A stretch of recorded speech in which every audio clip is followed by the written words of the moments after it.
Hello friends, आप सब ठीक हैं। फ्रेंड्स, मैं स्वागत करती हूं अपने YouTube channel Kali ji study खजाना पर। तो फ्रेंड्स, आज की वीडियो आप सभी के लिए बहुत ही महत्वपूर्ण होने वाली है, क्योंकि आज का जो हमारा टॉपिक है वो है सीटेट सीडीपी जो है उसकी पेडागोजी है। तो फ्रेंड्स, इसके मैंने 35 क्वेश्चन लिए हैं और ये आप सभी के लिए बहुत ही इम्पोर्टेंट हैं, क्योंकि आप ये क्वेश्चन ज़रूर देख लीजिए, इससे आप लोगों को बहुत हेल्प मिलेगी। तो फ्रेंड्स, इसको जानने के लिए वीडियो अंत तक ज़रूर देखें। तो फ्रेंड्स, चलिए हम लोग देखते हैं।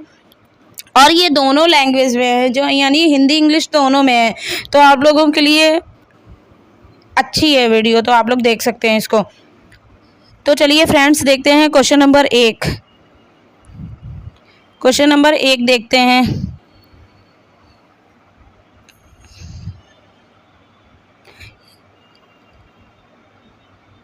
ये क्वेश्चन नंबर 1 है। निम्नलिखित कथनों को पढ़िए तथा सही विकल्प का चयन कीजिए। तो फ्रेंड्स, देखते हैं, ये अजर्सन और रीजन का क्वेश्चन है। अजर्सन देखते हैं, शिक्षकों को सार्थक वातावरण बनाना चाहिए जिसमें सभी बच्चों की सक्रिय भागीदारी और संलग्नता हो। सही है। कारण, सभी बच्चे आंतरिक रूप से सीखने के लिए प्रेरित होते हैं और सीखने में सक्षम होते हैं। तो दोनों सही है, लेकिन व्याख्या भी सही है इसकी। तो हमारा इसका जो ऑप्शन है वो ऑप्शन नंबर सेकंड सही है। तो चलिए फ्रेंड्स, आगे बढ़ते हैं, हम लोग देखते हैं। और इसका ये एक्सप्लेनेशन भी दे रखा है, आप लोग देख लीजिए, आप लोगों को इससे बहुत हेल्प मिलेगी। तो चलिए फ्रेंड्स, आगे बढ़ते हैं। प्रश्न नंबर 2 देखते हैं। क्वेश्चन नंबर 2, निम्नलिखित में से कौन सा एक ऐसे प्रश्न का उदाहरण है जिसमें विद्यार्थियों को अपनी सोच पर विचार करने की आवश्यकता होती है। तो ये इसका हमारा ऑप्शन नंबर 4 ऑप्शन नंबर जो 4 है, कक्षा की शुरुआत से क्रियाओं के उपयोग के बारे में आपकी समझ कैसे बदली। तो इसका ऑप्शन 4 है।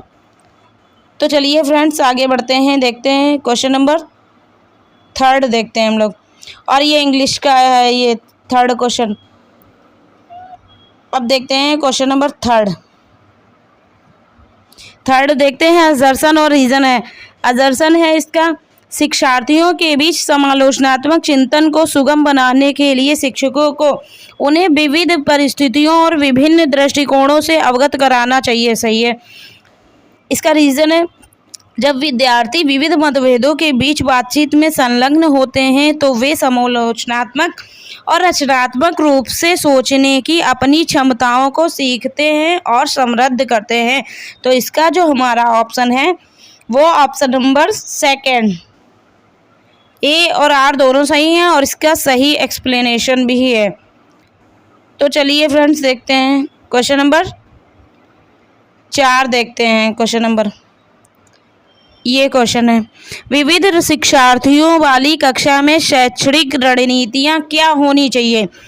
उचित समावेशन, मानकीकृत मूल्यांकन, गैर प्रासंगिक पाठ्यक्रम, दृष्टिकोण में अनम्यता। तो इसका जो हमारा ऑप्शन है उचित समावेशन, ऑप्शन नंबर 1, और इसका एक्सप्लेनेशन भी दिया है। तो चलिए फ्रेंड्स, आगे देखते हैं क्वेश्चन नंबर 5। क्वेश्चन नंबर 5 देखते हैं। कक्षा में प्रश्न केवल छात्रों द्वारा पूछे जाने चाहिए और सिर्फ शिक्षक द्वारा ही उत्तर देना। केवल छात्रों द्वारा पूछे जाने चाहिए और सिर्फ छात्रों द्वारा ही उत्तर, किसी के भी छात्र द्वारा नहीं पूछे और नहीं जवाब देने चाहिए। छात्रों और शिक्षकों दोनों द्वारा पूछे और उत्तर देने चाहिए। ऑप्शन नंबर 4 सही है। तो चलिए फ्रेंड्स, आगे बढ़ते हैं, देखते हैं क्वेश्चन नंबर 6। क्वेश्चन नंबर 6 ये है।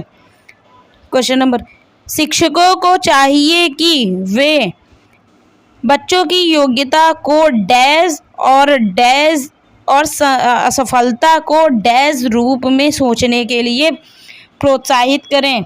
तो इसका जो हमारा ऑप्शन है वो ऑप्शन नंबर 2 सही है। प्रश्न नंबर 7 देखते हैं। क्वेश्चन नंबर अपनी कक्षा में विविधता के समायोजन के लिए एक शिक्षक को, ऑप्शन नंबर 1, छात्रों की सामाजिक सांस्कृतिक पृष्ठभूमि के प्रति संवेदनशील रहना चाहिए। तो चलिए फ्रेंड्स, आप लोग एक्सप्लेनेशन देख सकते हैं, आंसर का एक्सप्लेनेशन भी दिया हुआ है। प्रश्न नंबर 8 देखते हैं।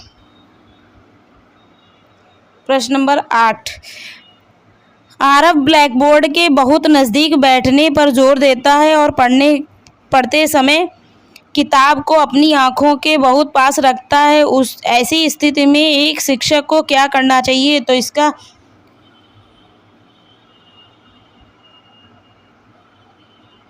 इसका जो हमारा ऑप्शन होगा वो ऑप्शन होगा, देखो,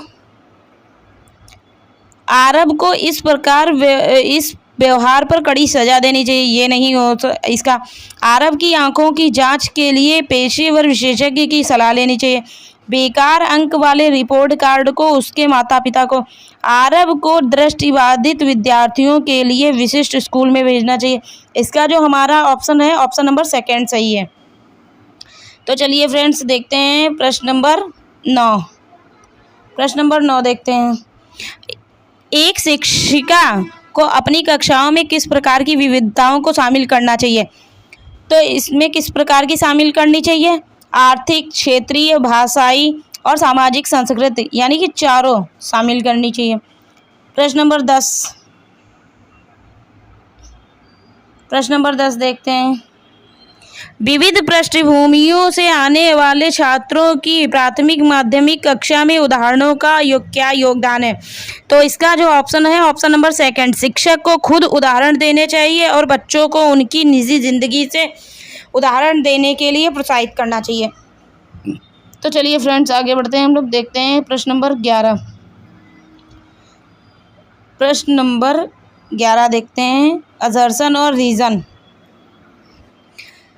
असर्शन है, शिक्षकों को माध्यमिक कक्षाओं के विद्यार्थियों को अपने संवेगों को व्यक्त करने के लिए शब्दावली देनी चाहिए व उन्हें प्रोत्साहित करना चाहिए कि वे अपनी अनुभूतियों के बारे में अपनी डायरी में लिखें। तर्क इसका क्या है? विद्यार्थियों को संवेग पहचानने और उसे अभिव्यक्त करने में मदद करने से संवेगों को स्वनियमित करने को बढ़ावा मिलता है। तो इसका जो ऑप्शन है वो ऑप्शन नंबर 1 सही है। ए और आर दोनों सही है और इसका सही एक्सप्लेनेशन भी है। तो चलिए फ्रेंड्स देखते हैं क्वेश्चन नंबर 12। क्वेश्चन नंबर 12, एक शिक्षिका को सीखने की प्रक्रिया के दौरान बच्चों द्वारा की गई गलतियों व त्रुटियों के बारे में क्या करना चाहिए? उन्हें नज़रअंदाज कर देना, सजा देना चाहिए, ये दोनों नेगेटिव हैं।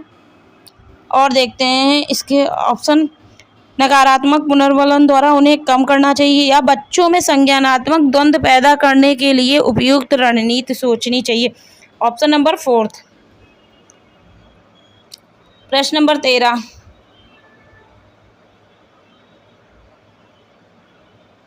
प्रश्न नंबर 13 देखते हैं।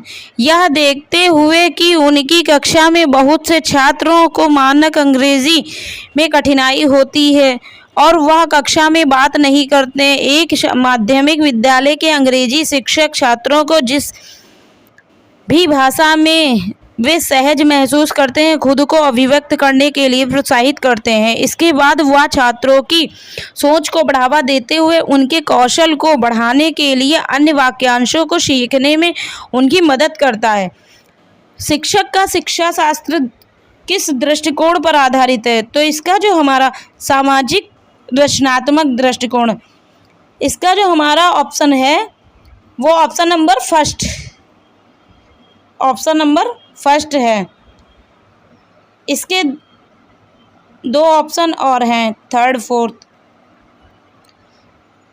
ये हैं इसके 3rd और 4th। तो चलिए प्रश्न नंबर 14 देखते हैं।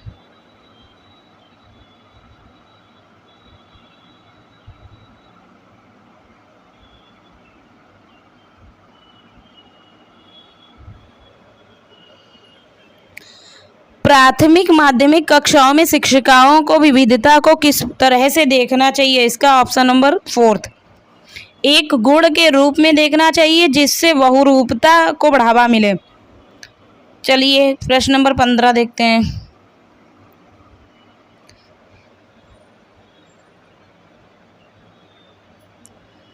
यदि शिक्षिका विद्यार्थियों की रचनात्मकता का आकलन करना चाहती है तो उसे कौन से कार्य नहीं करने चाहिए? तो उसे जो सेकंड ऑप्शन है, विद्यार्थियों की आपस में तुलना करना नहीं चाहिए। चलिए फ्रेंड्स आगे बढ़ते हैं, देखते हैं प्रश्न नंबर 16। क्वेश्चन नंबर 16 देखते हैं। शिक्षकों को अपनी कक्षा में महारत उन्मुख विद्यार्थियों को तैयार करने के लिए क्या करना चाहिए? ऑप्शन नंबर 3, सीखने की प्रक्रिया में आनंद व खुशी की अनुभूति महसूस कराना। प्रश्न नंबर 17।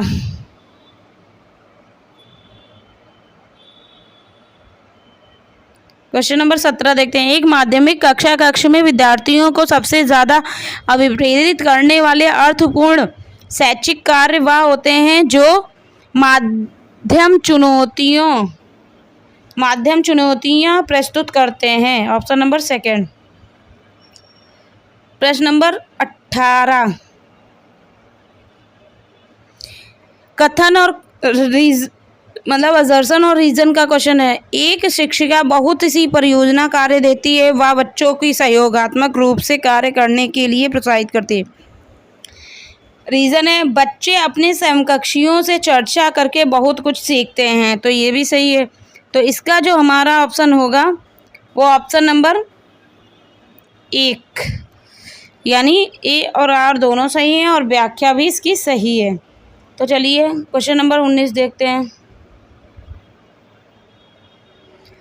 किसी प्रकार की कक्षा में शिक्षक अपनी शिक्षा पद्धति और आकलन तरीकों को अलग अलग शिक्षार्थियों की ज़रूरतों के अनुकूल अपनाता है, तो इसका हमारा ऑप्शन नंबर 1 सही है।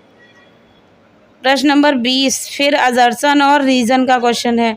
असर्शन इसका ये है, शिक्षकों को अपनी कक्षा में ऐसा सांस्कृतिक वातावरण बनाना चाहिए जिसमें वह अपनी मान्यता की सभी बच्चों में सीखने की क्षमता है दर्शा पाए। रीज़न इसका है, शिक्षकों की बच्चों के क्षमताओं के बारे में मान्यताएं व बच्चों से उनकी अपेक्षाएं सीखने को बेहद प्रभावित करती हैं, तो इसका जो हमारा ऑप्शन है वो ऑप्शन है ए और आर दोनों सही है और व्याख्या भी सही है। प्रश्न नंबर 21। एक शिक्षिका वंचित समूह से आने वाले बच्चों को सबका सफलतापूर्वक समायोजन किस तरह कर सकती है? तो ऑप्शन नंबर 4 देख लीजिए। प्रश्न नंबर 22। निम्न में से कौन से समकक्षीय प्रावधान एक विद्यार्थी जिसकी दृष्टि कम है के अनुसार उपयुक्त समायोजन है? तो इसका जो हमारा ऑप्शन है ऑप्शन नंबर 4, यानी चारों हैं। तो प्रश्न नंबर 23 देखते हैं। शिक्षक बच्चों को रचनात्मक रूप से सोचने के लिए कैसे प्रोत्साहित कर सकते हैं?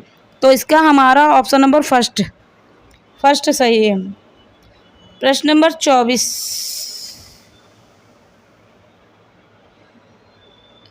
प्रभावशाली शिक्षण कब होता है? ऑप्शन नंबर 4, जब सीखने में संवेगों के इस्तेमाल को स्वीकारा व संबोधित किया जाए। प्रश्न नंबर 25।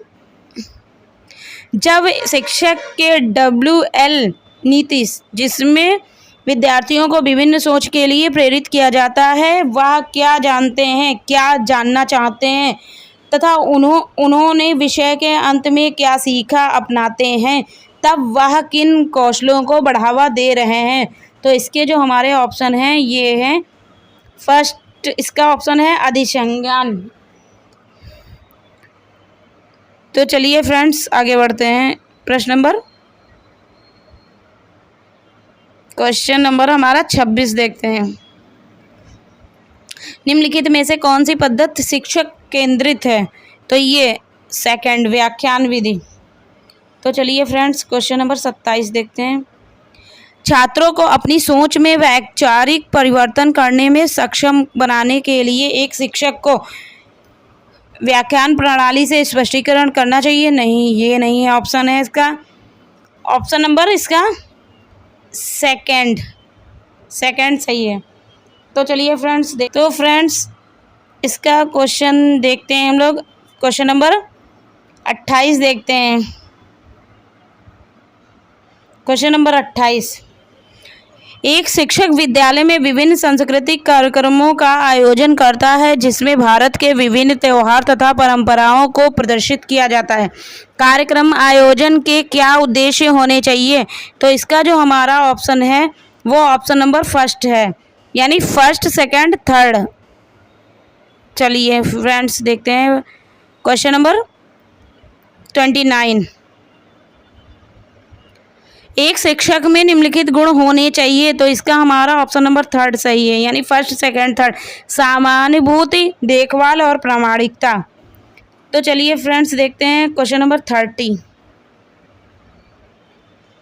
विविध शिक्षार्थियों वाली कक्षा में निम्नलिखित विविध शिक्षार्थियों वाली कक्षा में शिक्षकों को चाहिए कि वे ऐसे पाठ्यक्रम का पालन करें जिसमें वे कक्षा में बच्चों को संस्कृति और भाषा को शामिल करें। तो इसका ऑप्शन नंबर फर्स्ट सही है। प्रश्न नंबर 31 देखते हैं। शिक्षक समूह चर्चा के दौरान एक शिक्षिका बच्चों में से अलग अलग पहलुओं को ध्यान में रखते हुए कोरोना महामारी के प्रभाव पर चर्चा करने को कहती है। इस चर्चा को माध्यम से शिक्षक का उद्देश्य डैश को बढ़ावा देना है। तो आलोचनात्मक चिंतन, क्रिटिकल थिंकिंग, यानी कि प्रश्न नंबर 32, एक विविध कक्ष में जिसमें विभिन्न योग्यता वाले शिक्षार्थी हैं, एक शिक्षिका को, ऑप्शन नंबर सेकंड सही है, सीखने सिखाने के लिए विविध सामग्री का इस्तेमाल करना चाहिए। तो चलिए फ्रेंड्स देखते हैं क्वेश्चन नंबर 33, एक शिक्षिका विद्यार्थियों में सृजनात्मकता को कैसे बढ़ावा दे सकती है? तो ऑप्शन नंबर फर्स्ट सही है, फर्स्ट और सेकंड इसका ऑप्शन सही है। प्रश्न नंबर 35 देखते हैं। शिक्षक छात्रों को शिक्षण अधिगम प्रक्रिया शुरू करते समय उनके पूर्व ज्ञान का आवाहन करने के लिए कुछ गतिविधियां कराती है। इन क्रियाकलापों के संदर्भ में क्या सही नहीं है? तो इसका एक ऑप्शन तो ये है, ये हमारा 34 क्वेश्चन है और इसके आगे के ऑप्शन ये हैं, ये रहे इसके ऑप्शन। तो इसका जो हमारा ऑप्शन होगा वो ऑप्शन होगा फोर्थ, यानी सेकंड और थर्ड इसका ऑप्शन सही है। तो देखते हैं लास्ट क्वेश्चन 35 क्वेश्चन।